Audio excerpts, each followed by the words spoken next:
Puluhan siswa di Raja Ampat, Papua Barat Daya diduga keracunan setelah mengonsumsi menu makan bergizi gratis. Para siswa yang diduga mengalami keracunan kini dirawat di sejumlah fasilitas kesehatan setempat.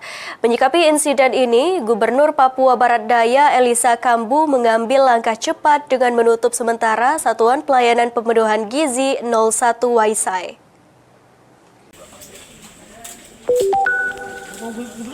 Sebanyak 80 siswa di Kabupaten Raja Ampat, Papua Barat Daya mengalami gejala keracunan usai menyantap paket makanan dari program makan bergizi gratis MBG. Para siswa yang diduga keracunan tersebut kini mendapatkan perawatan di RSUD Raja Ampat. Dalam rilis video yang diterima Antara pada Rabu 3 Desember, Gubernur Papua Barat Daya Elisa Kambu usai meninjau langsung kondisi para siswa memastikan penanganan korban berjalan dengan baik.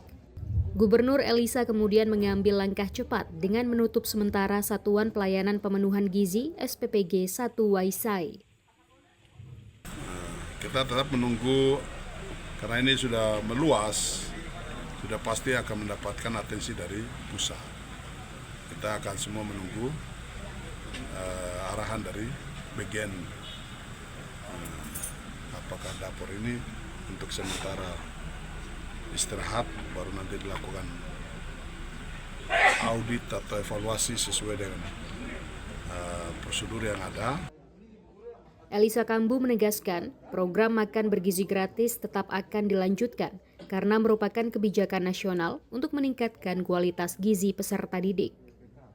Ia mengimbau masyarakat terutama pihak sekolah untuk memastikan kebersihan, pengolahan, dan penyimpanan makanan agar kejadian serupa tidak terulang. Tim Kantor Berita Antara mewartakan.